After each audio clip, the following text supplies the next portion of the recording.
Hello everyone. 21st October is the Global Encryption Day.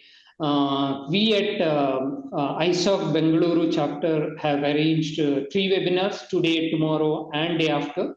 And on 21st, there is going to be in-person events at Ramaya University, Bengaluru.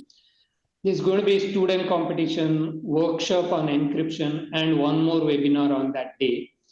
Broadly, there are three goals of ISOC, Internet Society. The first one is to bring the internet to everyone. Second goal is to bridge the gap between policymakers and tech community. And third goal is to generate ideas for future of the internet. ISOC Bengaluru chapter is very new and we are excited to conduct these events throughout this week. Please join me in welcoming our guest speaker today, Dr. Avishek Adhikari, Professor and HOD, Department of Mathematics, Presidency University, Kolkata, India. He's going to talk on the topic, Keeping Secrets Safe, a guide to secret sharing. I'll let Professor Dr. Avishek sir to introduce himself and to start the webinar. Thank you very much. It's a great pleasure and honor for me to be a part of this webinar session. Firstly, I'd like to thank to the organizer for giving me this opportunity. Myself, Avishek Adhikari, is basically faculty of mathematics. So I'm currently a teacher of mathematics, but also I do cryptography. And I'm the treasurer of Cryptology Research Society of India, so which is the biggest body of India which promotes cryptography. So we do have three different layers of our work process. The first one is the very preliminary stage. That's the introductory level of workshops that we organize every year. And then we organize national level workshop. And finally, the biggest event that we have is the IndoCrypt. So this year, this IndoCrypt will happen in Goa. So during the month of December. So all of you are welcome there. So you can have just type IndoCrypt 2023. You will get all the details about IndoCrypt. That's all about my introduction. I'm still a student of cryptography and trying to learn cryptography. So mostly my idea is from mathematical viewpoint, but of course, most of my students and my friends are from engineering background. That's why I have to learn the engineering way of thinking. So in this talk, I'll basically try to blend it up with some applications at the end. If we have some time, then we can talk about some research problems.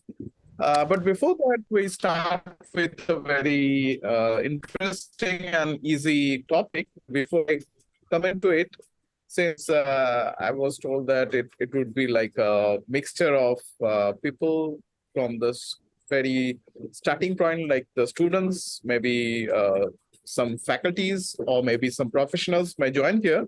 So I keep my presentation a little bit informative for maybe the students. And at the end, I have some open real issues of real life problems that we can think of. And we shall try to provide some of the solutions for that. And at any point of time, if you find any questions, please raise your hand. I will try to comment them. And even not now, you can at the end, you can send me email. I will try my best to resolve the issues. Okay. So the title of my talk is Keeping Secrets Safe, a guide to secret sharing. So, but before I start with, let's start with some breaking news. So it's a very recent event. It's event of September 16, 2023. It's basically the anchor of this channel. She is basically from a Bengali news channel, and she is trying to explain that how from her account, 20,000 money just vanished without having any OTP. So it's basically she was quite surprised, and she tried to call here and there, and then she lodged a complaint to cybercrime department, and then bank, and then police, but nothing came out. And that's why she made a news out of it, and she tries to help other people, saying that, okay, something may happen. And when she talked with some of the experts of cybercrime, she come to know that something happened from her account. And she come to know that through this Aadhaar-enabled payment system, in short, we call it AEPS, the money from her account was gone. So what is this Aadhaar-enabled payment system? So you might have heard about it. So it's a basically payment system, and there is a one term called micro ATM. So in India, we do have a lot of villages and rural areas and remote areas where you may not have the idea of ATM, online, or even internet. So to get the financial support all over India, so from government viewpoint, they have started one special kind of services. And through this micro ATM, if you have your Aadhaar card number with you, and if you have your thumb impression with you, that means if you go personally to the micro ATM center, and if you can just remember your Aadhaar card number, and if you know the bank name, that's all, then you can just transact. I mean, you can send money, or you can receive money, or you can inquire the balance, etc., using this facilities. So that's quite a amazing part of it. So everybody can use it, even if you don't have your smartphone with you. You just only need to know your Aadhaar card number, and if you go personally, then that means your fingerprint is with you. So you can collect money, or you can transfer money, or you can inquire balance, etc. So like these facilities are available, like cash deposit, cash withdrawal, interbanking facilities, balance inquiry, obtain a mini statement, purchasing at fair shops, etc. And for that, you only need to know, you have to have these things: Aadhaar card, fingerprint, and name of the banks. That's all. So using that, you can do this, and no SMS and etc. will come. So for that lady, what happened? She might be very recently brought some property. And if you remember, or if you know that during buying some property, you have to give the impression of your all the thumb impressions. So 10 fingers you have to put, and these fingerprints are kept on a page, and then you have to submit along with some other documents to the register office, so that you can transfer, or you can buy the properties. And you will be surprised to know that these are the places from where the fingerprints are being stolen. And people are nowadays, many fraud people, they are actually trying to gather this fingerprint information, and they somehow come to know, associate your fingerprint with your Aadhaar card number, and then only the bank names are required, not exactly the account number. Then that's sufficient for them to get back the money. But here, some interesting question may be raised. For example, suppose you buy using your credit card or debit card, or even your mobile, like Paytm or Veem apps. So for most of the cases, whenever you spend or you buy something using these apps or credit card or debit card, most of the cases instantly you get a message that this amount has been credited or debited from your account, etc. But for most of the cases, for these people whose money are been gone from their account, it has been found that for most of the cases, they don't get any SMS. So that's quite surprising how it's happening. And not only that, many people, they say that, okay, you must have the Aadhaar card biometric lock should be there. So if you install like AM Aadhaar apps, then there would be a kind of option that you can lock your Aadhaar card biometric abilities. Like you can lock your biometric things, and then nobody can get into or use your biometric data for any purposes. But it's not very well studied that even if if you lock your biometric data, what will happen? But whether this AM Aadhaar software is itself compromised or not, it's not yet quite known. Or even if whether any connection, the bank softwares are compromised or not, that is also not quite known. So this is very important topic, and to secure the money of normal ordinary people, these studies needs to these studies needs to be done in a getter way, and it has to be should be done in a more rigorous and robust way. So that's the point. So, but though it's a recent event in Kolkata, but if you look at back, it happened, you can see that in June 17, 2022, in Hyderabad, again, clones fingerprint to hack accounts through Aadhaar-based payment system.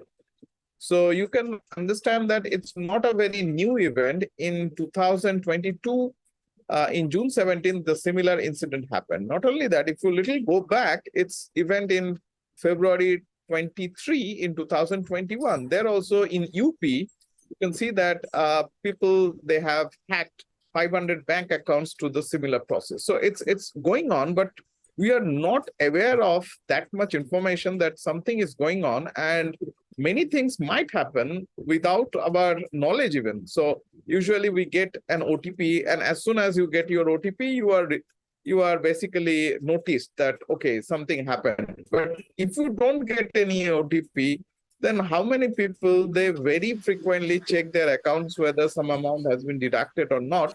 That means we have to be very careful about our bank accounts, and regularly we can have to check that whether some transaction has been made, which you may not have done. And this kind of things are very important, and it's very nowadays common to have this kind of fraud might happen with even with you. So you have to be a bit careful about that. Okay, so again, the credit card or debit card fraud system is also there. For example, sometimes we get different kind of messages or phone calls. Sorry. Okay. So some kind of different kind of messages we get that, okay, you own that much of amount, or you click on that particular link to get this reward, and etc. So sometimes we are very much eager to do so, or sometimes we cannot control ourselves, or most of the cases they post some very convincing story in front of you so that you become puzzled, and then you do commit some of the mistakes. For example, this is the link from bank, ICICI Bank. And if you look at this, it says that they are going to update their softwares and etc. So you need to click here. So if you are going to click here, it will get into this website. It looks like it's an ICICI website. But what it asks for your user ID, password, transaction password, etc. That means whatever are required for online transaction, they are asking for. And they put a kind of very faithful or very interesting story in front of you, so that you become puzzled, and you just you just fill up the form, whatever they asked for, and you lose all of your money. So, but if you look at quite carefully, it says that it's not really an ICICI Bank website. So it is C0M, not COM. Not only that, it's HTTP and not HTTPS. So it's recommended that, so whenever you do some kind of transactions, it should be HTTPS, but it's also even if it's HTTPS, it may not be that all time it's safe.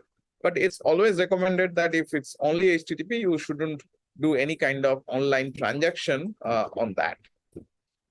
So if I ask you a very simple question, what is the most important device in today's digital world? So of course, I'm sure that you will all answer that your mobile phone, so your smartphone basically.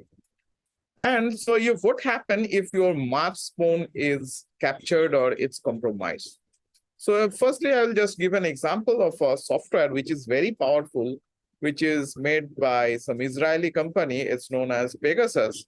What it says that it can not only hack your mobile, it can also operate like your location. It can just open your camera without your knowledge. It can share your location. It can record the information, and you can check all kind of messages. You can all the images, all the folders. That means from outside, the overall control of your mobile is onto the hacker's hand.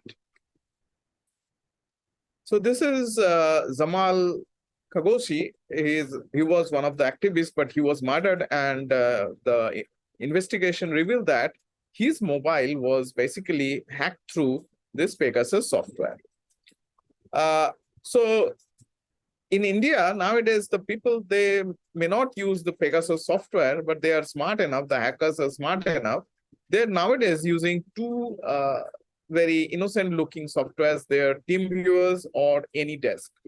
So basically, they are the remote access software, which are basically used to access your device from a remote place. For example, suppose you buy some Dell machine and you find that there are some software glitches inside your machine.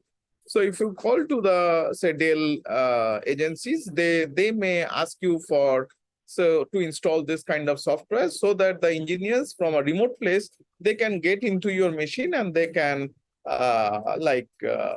repair your software glitches and all. But nowadays, the hackers or the fraud people, what they are doing, they are just giving a kind of very confidently, they are putting a kind of story in front of you. And when they are talking with you and they try to convince you that whatever they are saying is correct. For example, a few days back, someone calling that his ATM will expire soon, or maybe like your electric bill is pending, so you just from tomorrow your electric connectivity will be lost, or something like in bank, unless you pay this or unless you do some KYC process, your ATM will be locked or your account will be locked, something like that. But if this kind of phone call comes to some elderly people who may not have that idea that what might happen, they are basically confused and they actually just follow whatever instruction they make. For example, they may say that, okay, please install this software. This is required for your verification. Then some OTP or some code will be generated, and they will ask that, okay, unless you tell us this code, your account won't be activated or something like that. So innocently, the people share the code with them, and then as soon as they share the code, after installation of this kind of software, if they put that code into their machine, they can have the access of your whole mobile or your desktop or laptop from outside. That means they can get into your mobile, or they can see whatever you see on the screen. Then what they say that, okay, just open some bank account details.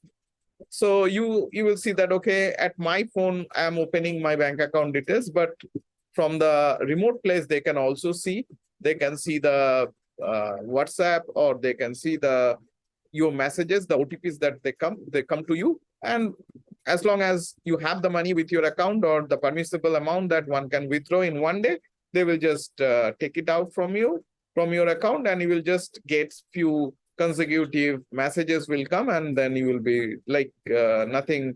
I mean, within 5 minutes, all the money from your bank will be gone. So usually they do it like, say, a late afternoon something, because during that time the offices or the banks or the electric offices, they are about to close. During that, they make a call, and as long as whenever you put the information, you get the information, at that time the bank will be closed, and you won't have any time to make your report. And then within one day or maybe 24 hours, they will just take the money from your account. And whenever you go to the police station, they will ask for some cyber crime report and all. Within that time, they will transfer your money from different accounts, and they will basically bounce your amount from around 8 to 10 banks. And at the end, you will find that the police may not be able to trace back whatever the bank officials, they say that if you can inform us within maybe 1 hour or 2 hour within the incidents, or the RBI says that if within the maybe 1 day, within 1 day, if you can report them, then they are going to do something for you. And sometimes you get back your money. It may not be a whole amount. Sometimes you may not get back your money. So that's the happening. But nowadays, what is happening? You are not even getting your OTP. So how will you know that your money is gone? So that's quite challenging, but people are facing this kind of problems, and it's really a horrible situation. So there are some softwares which are nowadays, the Indian government has already made a scrutiny on that, and they, few years back, they gave a kind of warning that it's better not to use this kind of softwares. For example, sometimes we also play games on our mobile, and it's also not very good to use mobile for playing games online, because you may give all the permissions of your phone to the others, and in that case, the hackers may get into your phone, and you may not know that what is happening within your phone. So there is another part of it. I'm not going to talk more on darknet or dark web, but it's basically a part of internet, and most part of internet is within the dark web or darknet, where it's really difficult for anybody to trace that to whom you are talking with, or who is the speaker, or who is writing some message, and so on. Okay, so I'm just going directly to another interesting fact, is that it's a bigger version of the attacks. It's known as cyber terrorism. And in 2000, not very far off, it's 2017, the whole world actually witnessed one of the most biggest attacks in the world, and that's known as WannaCry ransomware attack. So what is that attack? So it's basically a kind of virus, and if your machine is infected with this virus, then when you just on your machine, on the screen, you will find this kind of message. What it says that, okay, it says that, don't worry, all the data of your machine are, so everything is intact, don't worry, please pay this amount of money through this Bitcoin link, and I will get you back the key, and using that key, we'll be able to retrieve your data. Okay. If somebody will ask me to do so, what I'll say that, okay, it's fine. I have enough backup with my pen drive or on the Google Drive. So I don't have to worry much about, because I can retrieve my data. So I'll just reformat it, and I'll get back my machine or my data back. But just try to think about what will happen if the same thing happens with some multinational company's main server. So if that happens, they may not be able to publicly announce that their server has been hacked. Because if they are going to declare that their server is being hacked, then suddenly on the next day, the share market will crash. And with that fear, they will not even be able to publicly announce that their accounts has been hacked. So during this attack, many of the multinational companies, they actually paid thousands of dollars to the hackers to get back the key. And this is a kind of the whole map where this looks like a corona map. Where it happened in India also, it affected a lot.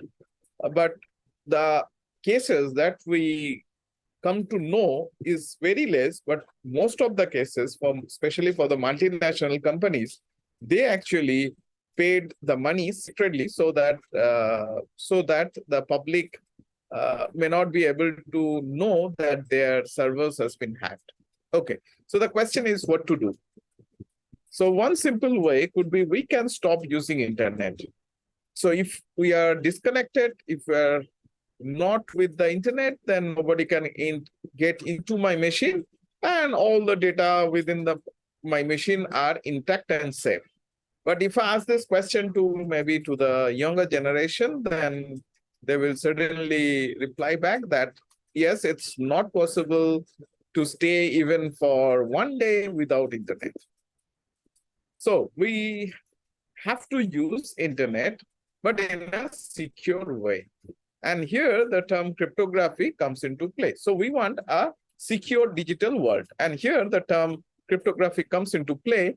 So with less fear, if your cryptography is at your background, then you can use the internet with less fear. So remember that in the digital world, nobody is fearless. So it's less fear and fearless. So these two words are not commutative.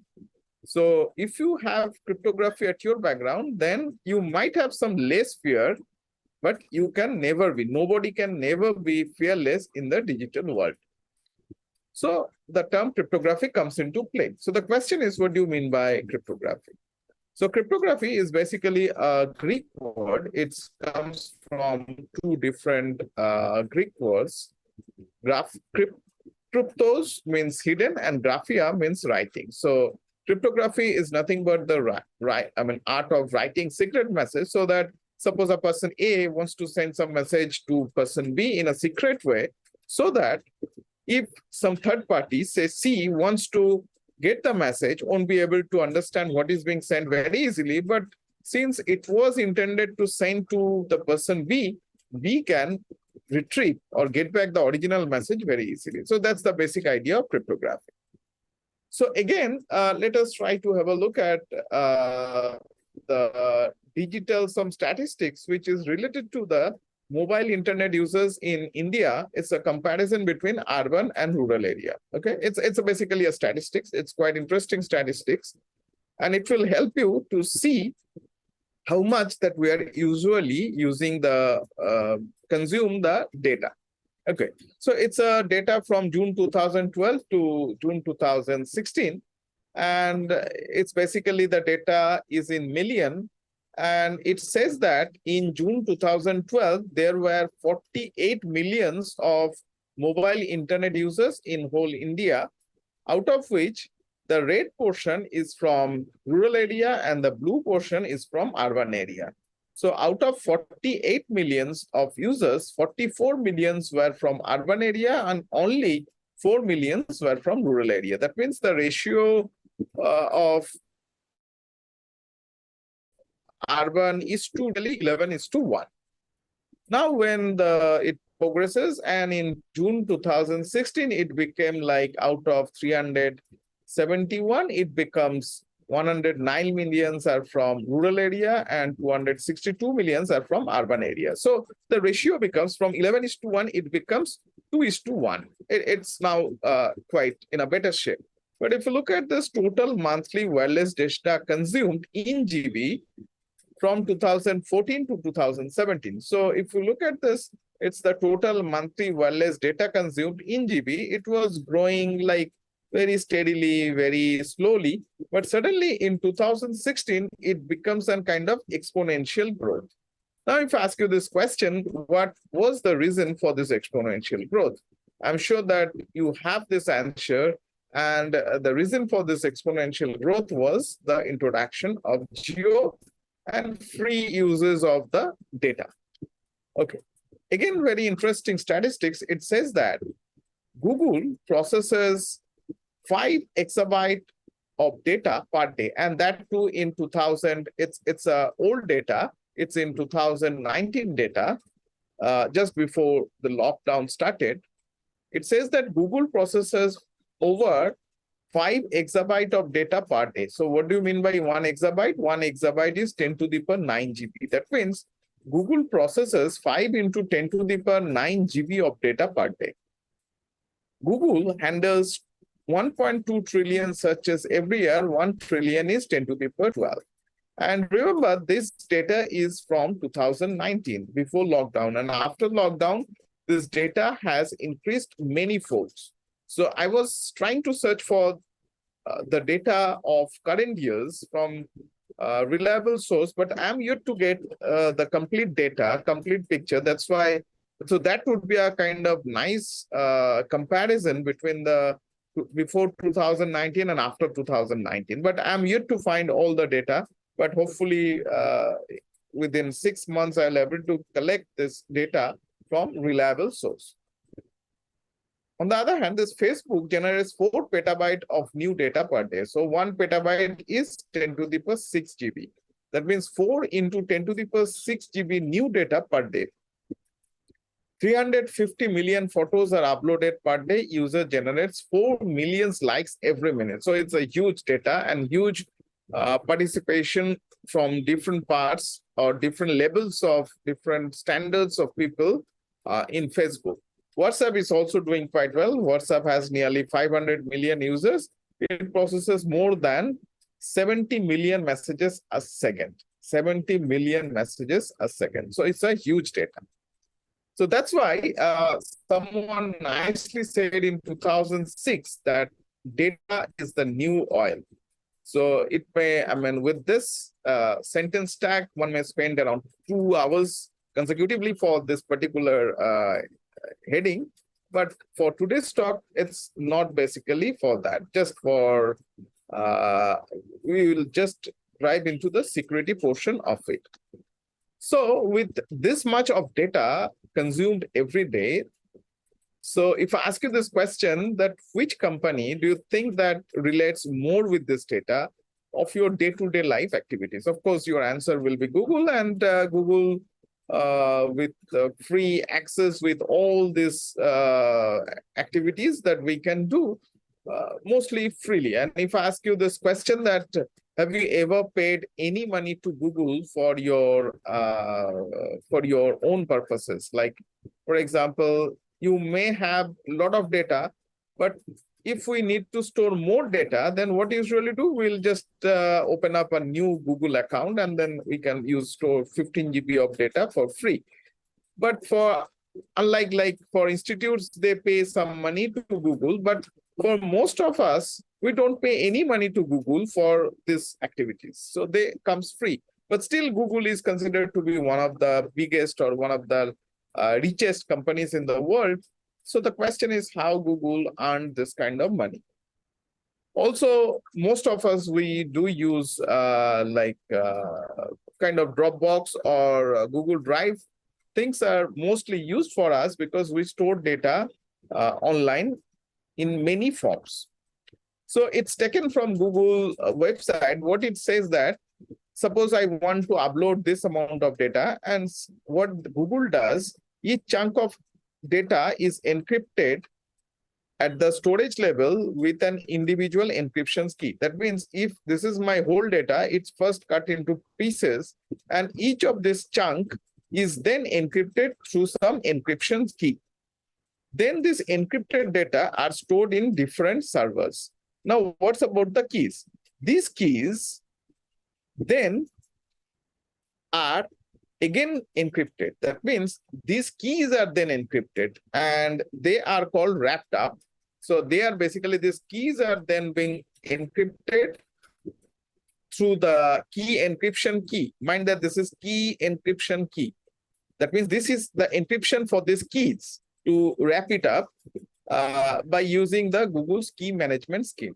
And then they are stored in a very secure places and in a very secure way, taken care by this Google. So now for this kind of things, what they use basically the AES, elliptic curve signature schemes, RSA, of course, RSA 3072, or maybe the RSA signature 3072 or SAR 256. So you can see that out of this, this is the symmetric key, this is the asymmetric key, a mix of things, and then elliptic curves for signatures and all. And we know that for example, for RSA, you require big primes. So this is an example of a big prime. It consists of 908 digits. And if you are surprised to see that how big it is, or how did I get this, or how much time to get this prime, it's very easy to get this prime because there are probabilistic primality testing algorithms that are available through which my small laptop can get this big prime maybe within 45 seconds to get this big prime. That means getting this prime is not that difficult. So I can very easily have this crime by using primality testing algorithm. So this is the probabilistic primality testing algorithm.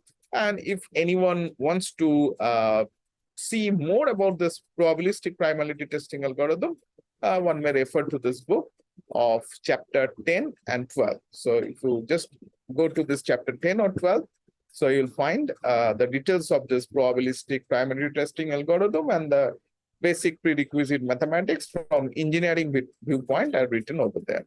Okay. So we see that there are, so this kind of big numbers, so maybe considered as this size big numbers may be considered as your password. So there are lots of passwords in our life. For example, those who are doing the online banking, those who are having like your Vim account or ATM account or whatever, credit card, OTP, everything. Like too many things are there and we require some password to get in. And for bank purposes, if you are using some older version of your password, it reminds you. And after 6 months, it says that you cannot use the older password. So you have to change your password. And sometimes what we'll do, we do some kind of little modification of it and sometimes we try to use the password that I have used 2 times back. But it again raises, it says that, oh, no, you cannot use that one because you have already used the password. So you have to think more and it has to be alphanumeric. It should have some special character within it. So that makes your life miserable because you have to think more and more and you have to remember more and more. So that sometimes what we'll do, we sometimes write the password in different places. And you can understand the more that you write in different places, the probability of losing your data is more. So they are basically raw secret data. So we cannot, we should have some mechanisms so that we can share our secrets. So that's the basic idea of our whole talk. So I'll now come to the technical portion of it. But before going to that, for today's purpose, let's have some kind of idea about how the secrets could be useful, or sharing the secrets could be useful for images as well. So in India, we sometimes use the data, or we share the data very freely. For example, suppose I want to travel somewhere and I want to travel through aeroplane. So I go to the airport. So when you stuck at the airport, the first time that you stop before some queue, and there is some gate, and in the gate some military personnel will be there. So he is going to stop you, and what he wants your valid ticket or boarding pass, and then he needs some photo identity proof. So usually we carry our Aadhaar card and all. So I just give to him and he will check your image as well as your name. And then he will, if everything matches, he will allow you to get in.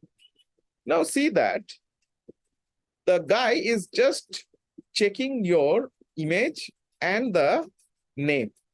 He is not bothered about your date of birth, your father's name, your address, anything. But readily, we just give all the information to him. And so you can understand that if he is a malicious guy, he can keep all the information with him, and that he doesn't require. But we very willingly provide all the information. Then what we'll do, we'll get into the kiosks, and then sometimes we do some online checking. But if you have luggages, you have to go to the kiosks, and there again you have to show the details.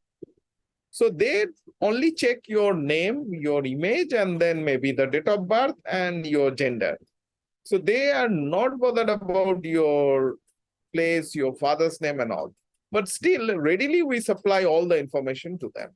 So this kind of providing information freely, or so when we do, like when we make a copy of our photo identity, or sometimes our like Aadhaar card or voter identity card, we just readily give it to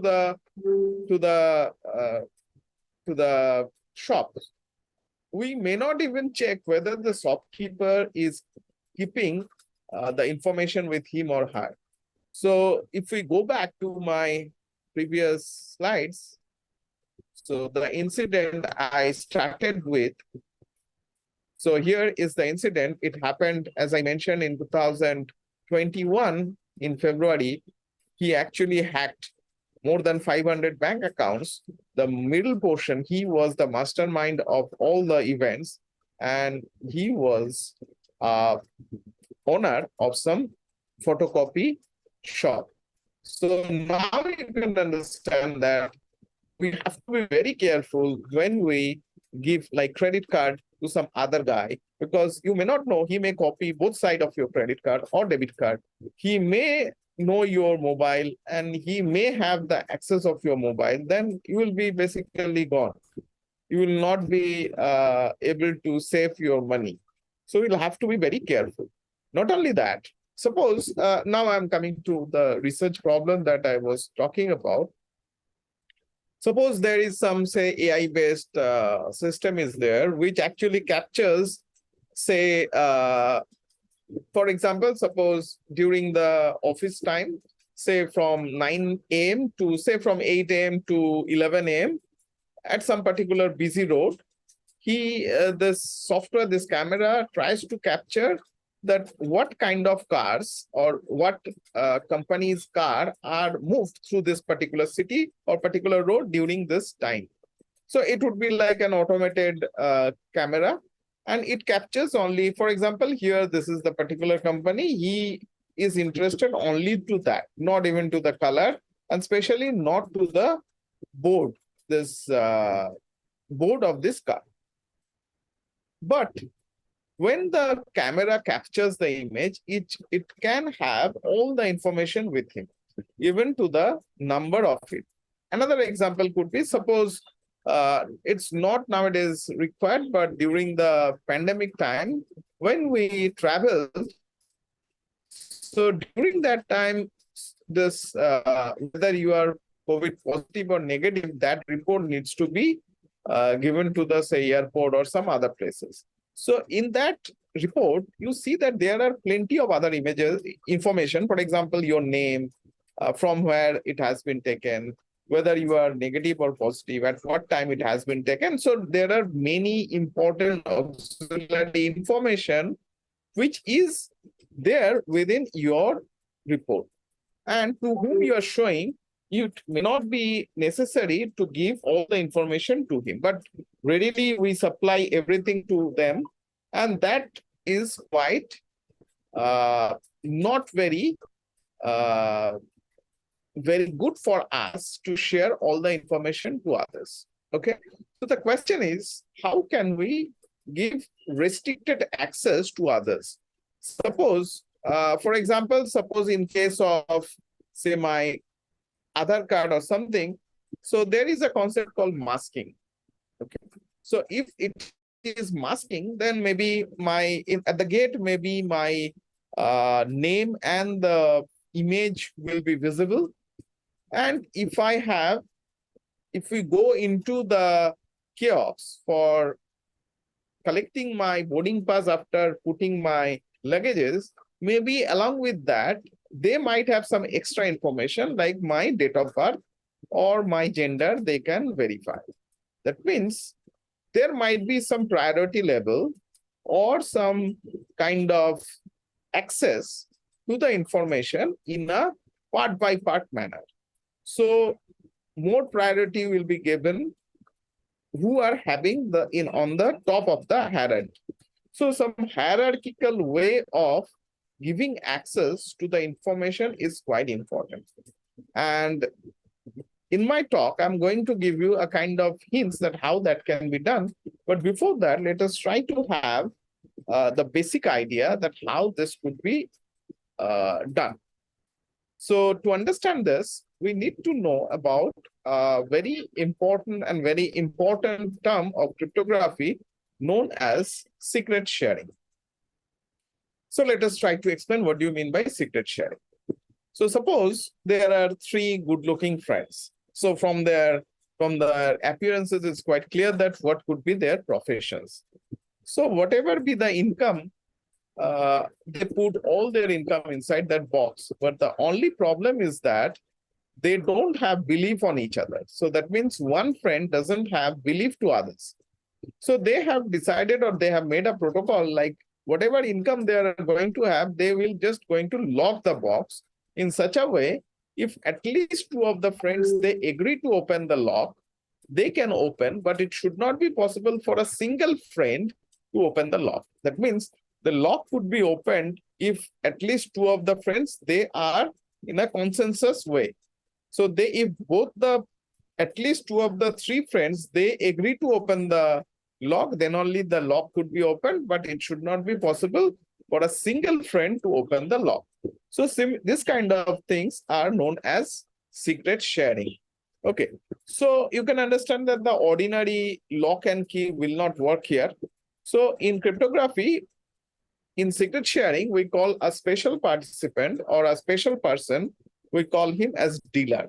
So dealer is going to provide these three special keys to these three persons in such a way, if at least two of the three friends, they agree, they can open, but it should not be possible for a single friend to open the lock.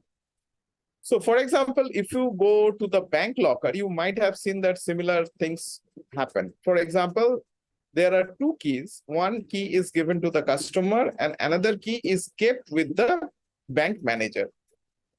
So when you are going to open the bank locker, both of you go and you put your key, and the bank manager, he puts his key. If both the key matches, then only the locker is opened. Otherwise, it should not be possible for the bank manager or the customer to open the locker.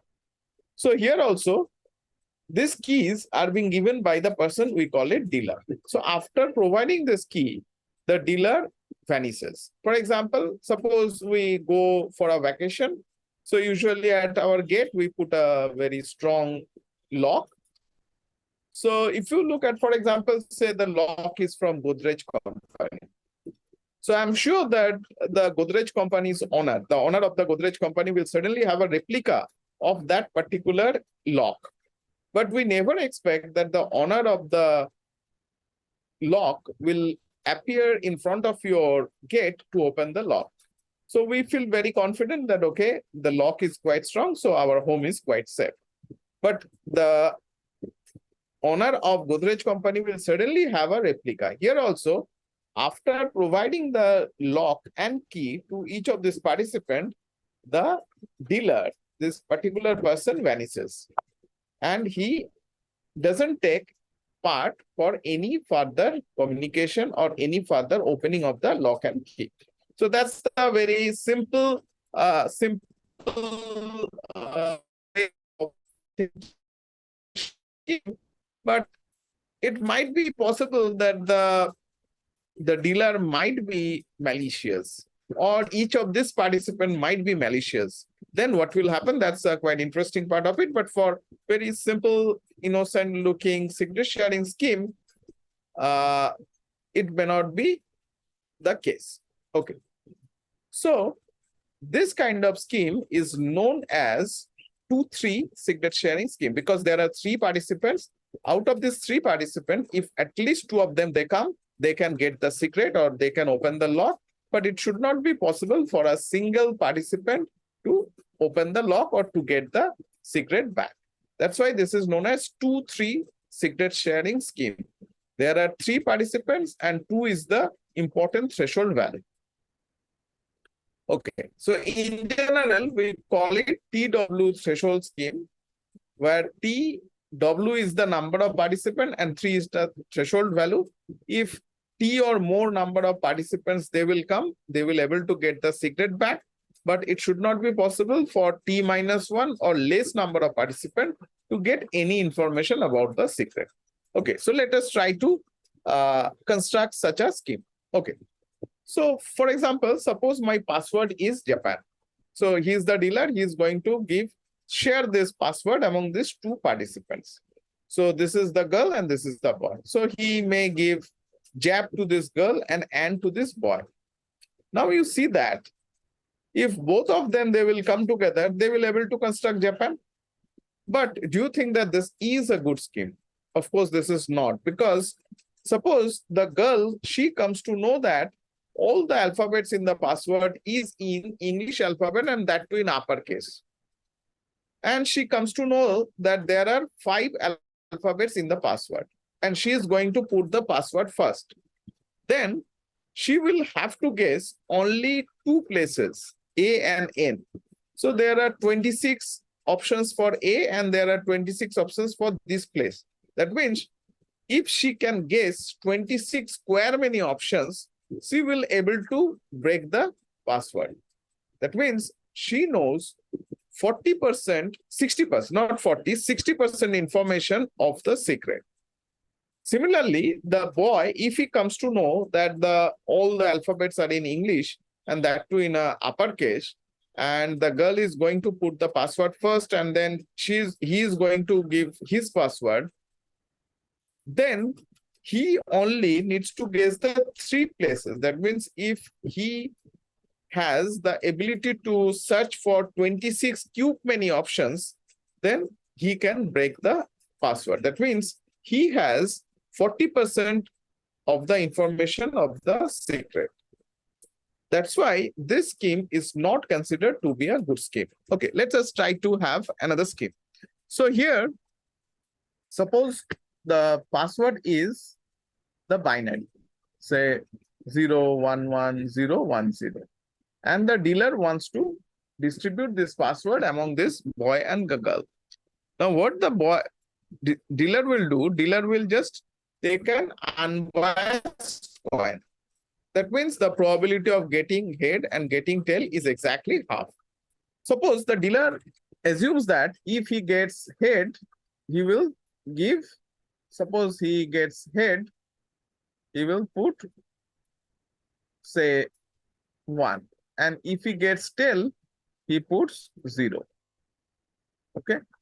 So after making a coin toss for 6 times, he will get a sequence of zeros and ones, and that too, it should be a random sequence because it's the output generated by the unbiased coin. So it's an unbiased, so it's a random sequence.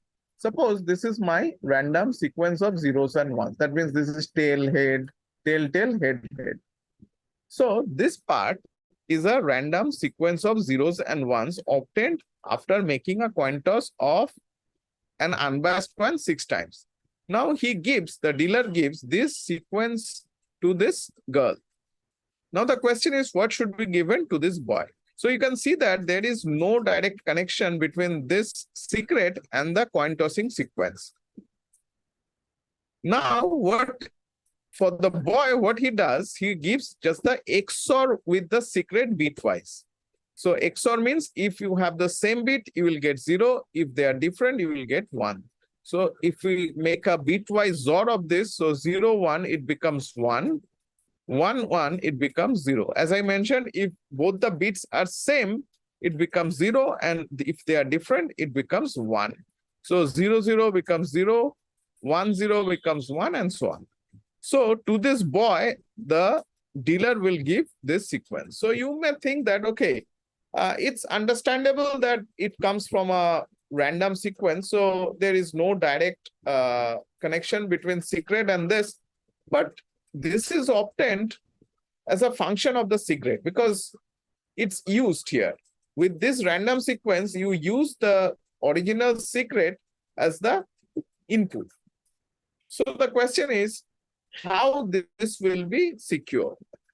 Okay, a very simple probabilistic technique will reveal that if this is a random sequence, if you make a XOR with that, you will ultimately get a random sequence. So ultimately, it's a very easy to prove that this is also a random sequence like this. That means from here, the probability of guessing the last bit, suppose you know the last bit of the share. If you know the last bit of the share, then the probability of guessing correctly the last bit of the secret is exactly half.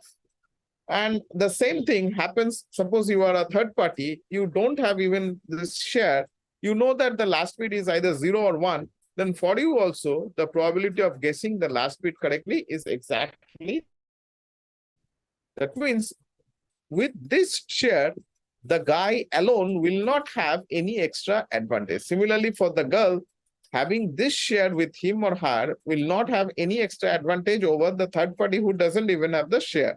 But if both of them, they come together and make the bitwise XOR, they will suddenly get back the original secret. So that's why the scheme is known as perfectly secure secret sharing scheme. Now the question is, how can I extend the scheme in terms of more participants, more threshold? So suppose I want to have, like say, I want to have, say, 3-4 scheme, 3-4 secret sharing scheme, secret sharing scheme. So the question is, how can I construct such scheme? Now it's basically made up of just geometrical observation. Suppose I have only one point on a, say, R2 plane. And if I ask you this question, how many straight line can you draw which pass through this point? So your answer will suddenly be infinitely many lines are there which pass through this point. So I'm not able to draw it properly. Okay, but anyway, it doesn't look like the line passing through this point. Okay, something is happening.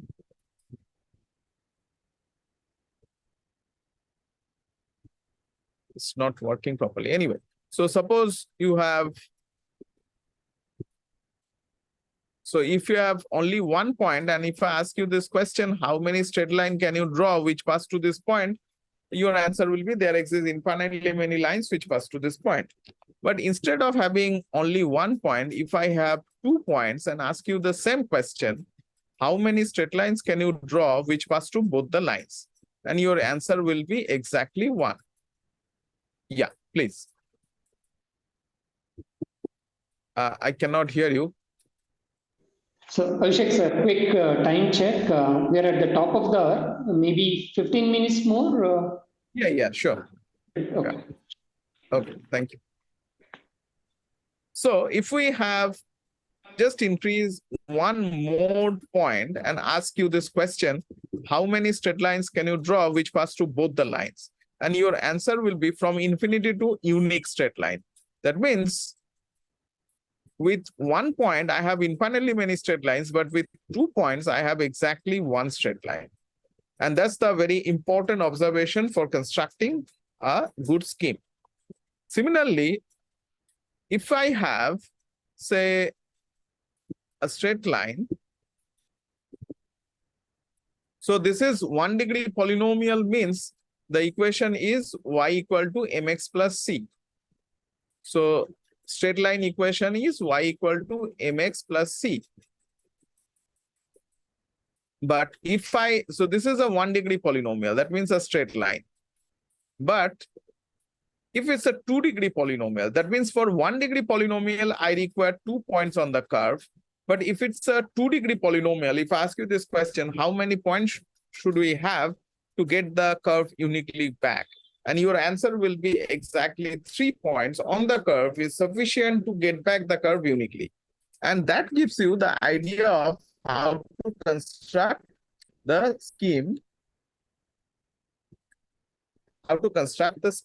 And that was given by Adi Shamir in 1978, and this is considered to be one of the beautiful, most important observation of secret sharing. Okay, so I'm not going to give the more details about it, but here, very recently, in 2023, we published a paper where we have shown that how exactly you can give the access to of a particular image. For example, suppose you want to have the, as I mentioned, that you want to have the statistics that exactly how many cars of a particular company moves through a particular road through a particular time. So to them, this car number is not important. Okay. So if the data is being analyzed by them, only this logo is sufficient to them. So they don't require this. So why should I provide this information to them? So in that work, we have showed that how you can restrict or if you use a kind of access structure that to whom you are going to reveal the whole image, to whom you are going to reveal the part of the image, and so on. For example, suppose to that company, I can give the information only that part and this part like a random image. On the other hand, suppose I want to provide the information to the police, those who are checking whether some rule violation is there or not, to them, I may provide the whole image. Not the only this company, but to them, this number plate is also important.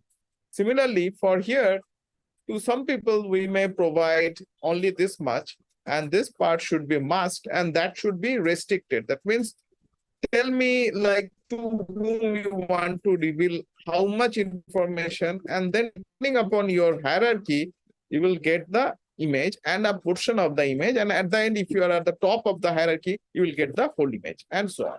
So that's published in our very recent paper in signal processing. So again, this part is also very important. For example, this is suppose some medical imaging thing, and not everyone requires the whole part of the image. So like here, what we have shown that if, say, for example, depending upon the hierarchy of the doctors, if some part of the doctors or some lower hierarchical doctors will come, they will able to see this part.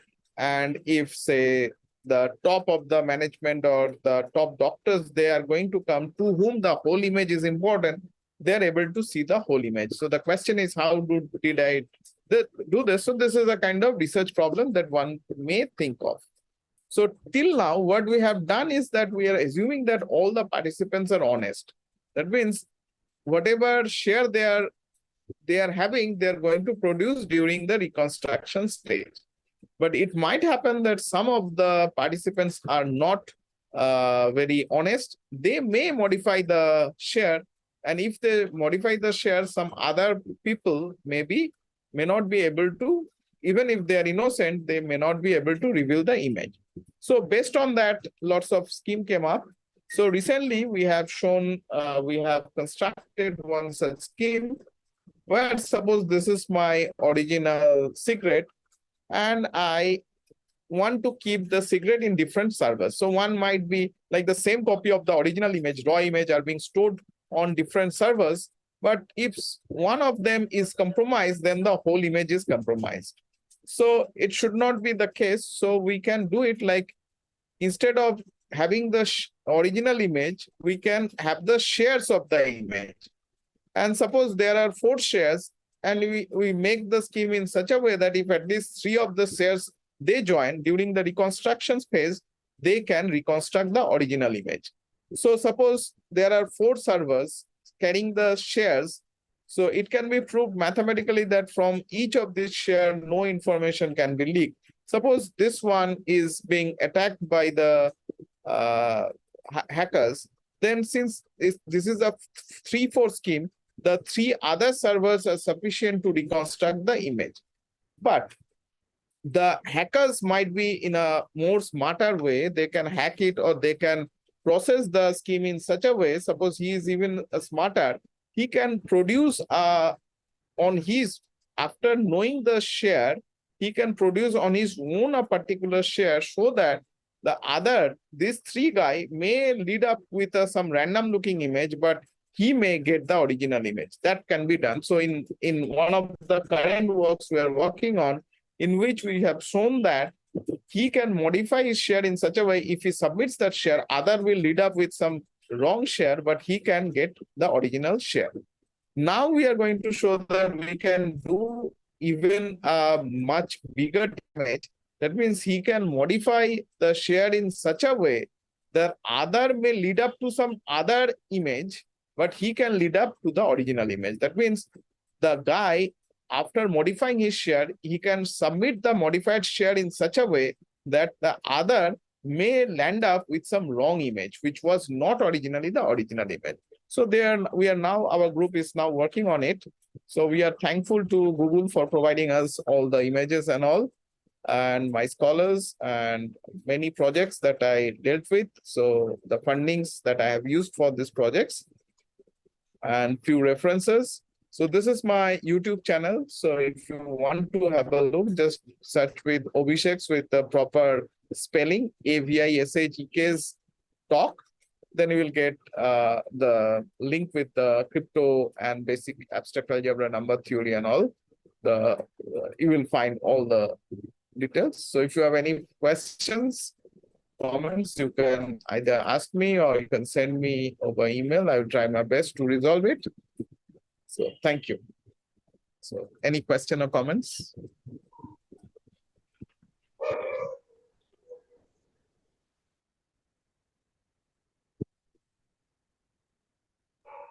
I think they can post it in the chat or unmute and ask.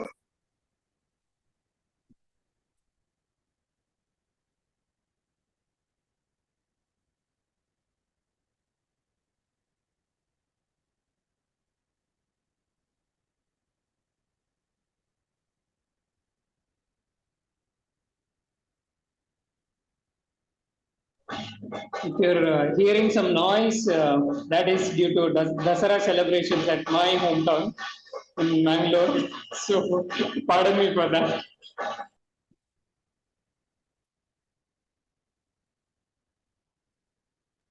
There is one question on the chat, sir.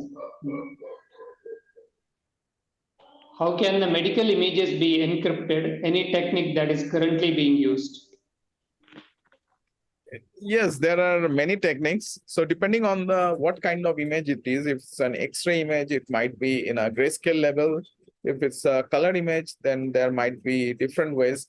For example, secret sharing scheme can be used there for having shares, but encryption schemes like chaos-based encryption schemes are nowadays very much popular for image encryption. So there are schemes available.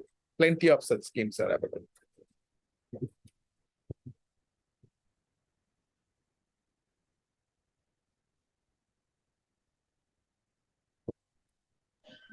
I had one general question, Avishek sir. I always think about where to draw the line. Actually, sometimes we have to share, as you said, in Aadhaar scenario or in credit card. We have to share it. So where to draw the line? How much to share? What to share? What not to share? That kind of things. Any inputs on that? It's actually, it cannot come from an individual level, right? It should be like a government policy.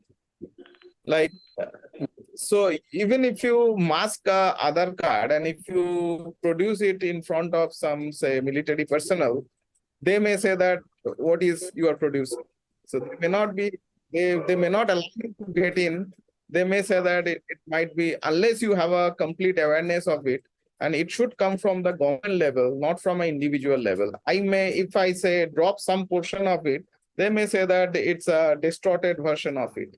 They may not agree that it's why you are doing so. So it should come from a government level, not from individual level, and they should have some definite policy that, and it's very important nowadays. Got it, thanks. Any other questions on the bridge?